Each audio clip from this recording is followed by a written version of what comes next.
Assalamualaikum warahmatullahi wabarakatuh. Nama saya Nuri Rahmayani, NIM 2003020032.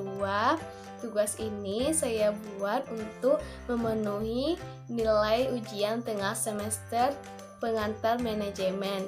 Dosen pengampu Bapak Jeki Alkusri SEMM.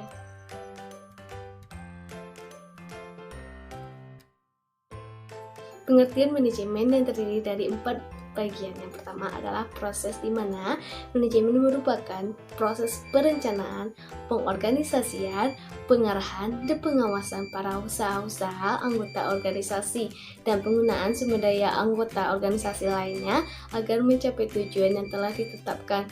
Yang kedua adalah seni, di mana manajemen merupakan seni dalam menyelesaikan pekerjaan melalui orang lain.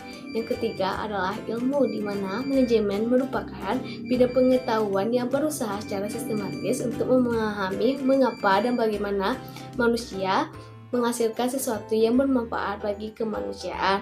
Yang keempat, profesi, di mana manajemen sebagai profesi merupakan suatu bidang pekerjaan yang dilakukan oleh orang-orang yang memiliki keahlian dan keterampilan sebagai kader, pemimpin, atau manajer di suatu perusahaan atau organisasi.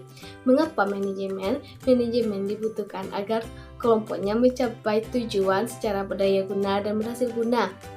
Perubahan konsep organisasi yang terdiri dari 2 bagian. Yang pertama, tradisional, yang berciri-ciri tidak luwes, stabil, berorientasi individu, pekerjaannya tetap atau permanen.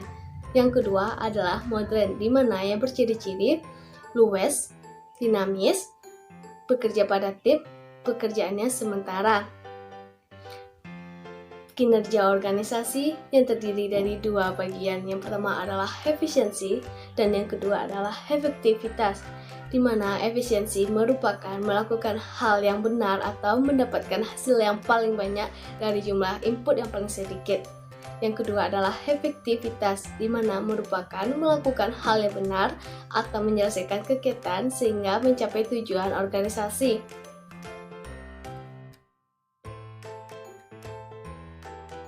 Materi selanjutnya yaitu evaluasi teori manajemen. Yang pertama, aliran manajemen ilmiah, di mana ilmu yang muncul setelah negara-negara Eropa Barat dan Amerika dilanda revolusi industri yang terjadi sekitar awal abad ke-20, yaitu mulai ditinggalkannya prinsip-prinsip lama yang tidak efektif dan efisiensi lagi, di mana teori manajemen ilmiah ini muncul sebagai kebutuhan untuk meningkatkan produktivitas. Di awal abad ke-20, Amerika Serikat, tenaga kerja terampil lama terasa kurang. Satu-satu caranya untuk meningkatkan produktivitas dengan cara menaikkan efisiensi pekerja. Yang kedua, aliran teori organisasi klasik, di mana aliran ini mendefinisikan sesuai dengan fungsi-fungsi manajemen, perhatian dan kemampuan manajemen yang dibutuhkan pada penerapan fungsi-fungsi tersebut. Yang ketiga, aliran tingkah laku, di mana aliran ini disebut dengan aliran hubungan manajemen manusia, di mana aliran ini yang memusat kajiannya pada aspek manusia dan perlunya memahami manusia. Yang keempat, ilmu manajemen, di mana memfokuskan perhitungan manajemen yang pada dasarnya perhitungan-perhitungan yang dapat dipertanggungjawabkan kepada keilmiahannya. Setiap pemecah masalah harus terlebih dahulu mengetahui masalahnya dengan melakukan kegiatan penelitian ilmiah sebagai riset. Selanjutnya, pendekatan sistem, di mana manajemen memandang organisasi dengan sistem satu kesatuan. Sistem dengan tujuan yang terdiri dari bagian-bagian yang saling berkaitan.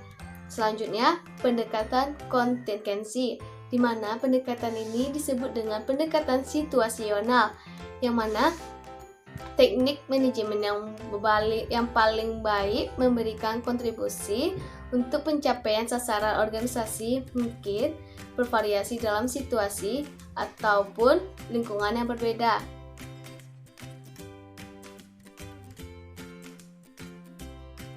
Materi selanjutnya globalisasi, di mana dalam era globalisasi ini bisnis dan ekonomi juga ikut terpengaruh. Batasan antar negara juga semakin kabur pada saat teknologi semakin jauh. Hal ini banyak pelaku bisnis yang masuk ke dalam bisnis global. Ada 3 faktor utama dalam globalisasi. Pertama, kedekatan, di mana manajer sekarang bekerja dalam kedekatan yang jauh lebih besar dari sebelumnya. Kedua, lokasi, di mana lokasi dan interaksi dari organisasi yang melewati beberapa batasan negara internasional merupakan bagian organisasi. Ketiga, sikap, di mana globalisasi yang mengacu pada sikap baru, terbuka, mengenal dan mempraktekkan manajemen secara internasional. Yang selanjutnya, globalisasi dan daya saing, di mana daya saing merupakan posisi relatif dari pesaing terhadap para pesaing yang lain. Selanjutnya, dua kriteria manfaat globalisasi, di mana ada 2 jenis. Yang pertama, posisi relatif masa kini melihat ke masa depan, dan yang kedua, posisi relatif masa kini dari masa lalu ke masa depan. Yang pertama, posisi relatif masa kini melihat ke masa depan, yang mana daya saing yang disebut sebagai kesiapan mengatur suatu bangsa untuk interaksi daya saing masa depan agar lebih kompetitif, yang artinya bersaing dalam merebut pasar. Ada beberapa kriteria untuk dapat lebih kompetitif dilihat dari: yang pertama, upah bekerja dalam suatu negara. Yang kedua, tingkat pendidikan dari angkatan kerja dalam suatu negara. Yang kedua, posisi relatif masa kini dari masa lalu ke masa kini.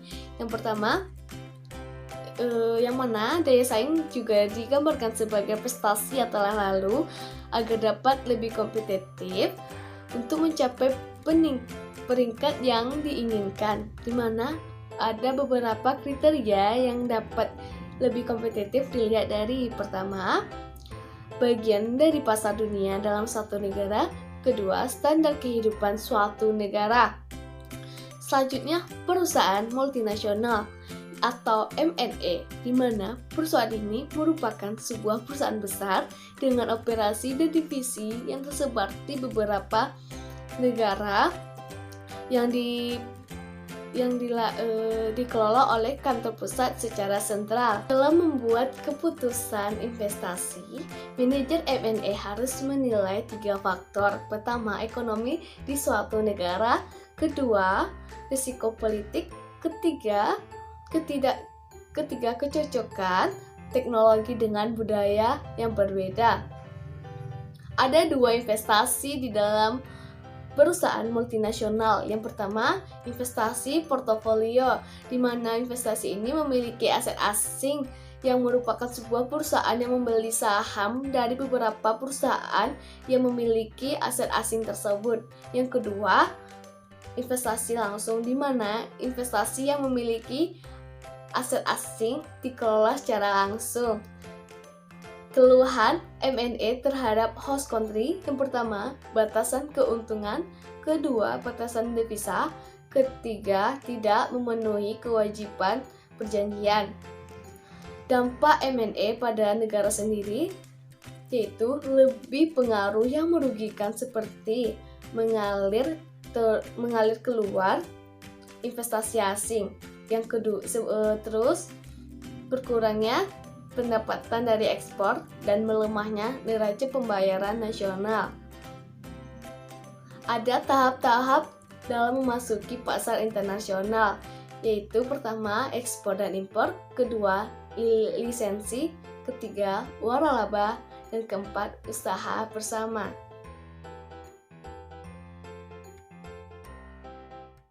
Selanjutnya yaitu mendirikan dan memperbaharui organisasi. Bisnis kecil. Bisnis kecil merupakan bisnis yang dimiliki dan dikelola secara lokal dengan jumlah karyawan yang sedikit di satu lokasi.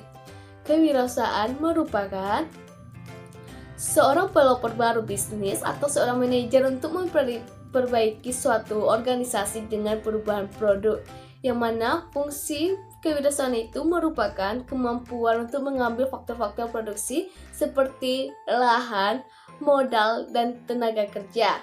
Kewirausahaan versus manajemen. Menurut Paul Wilken, kewirausahaan itu mengawali perubahan produksi, sedangkan manajemen yaitu proses produksinya yang sudah berjalan. Perbedaan wirausaha dan manajer, di mana kewirausahaan itu cenderung menghargai sikap menghormati diri, kebebasan, dan kebanggaan untuk gaya hidup yang menarik. Sedangkan manajer cenderung menghargai persahabatan yang sejati, kebijaksanaan, dan kesenangan.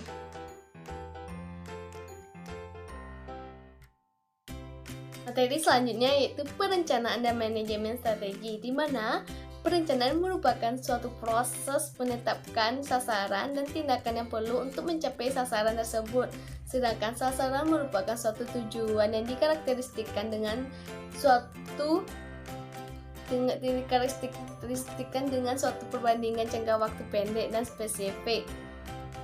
Arti penting sasaran dan arti penting rencana, di mana arti penting sasaran ini kita dapat memberikan arah dan memfokuskan pada usaha kita, sedangkan arti penting rencana, tanpa rencana para manajer tidak dapat mengetahui bagaimana cara mengorganisasi orang dan sumber daya secara efektif. Ada dua macam rencana organisasi. Yang pertama, perencanaan strategik, di mana perencanaan ini yang didesain oleh manajer tingkat tinggi untuk memenuhi sasaran organisasi secara luas. Yang kedua, perencanaan operasional, di mana rencana ini tentang kebutuhan untuk mengimplementasikan strategi ke dalam organisasi.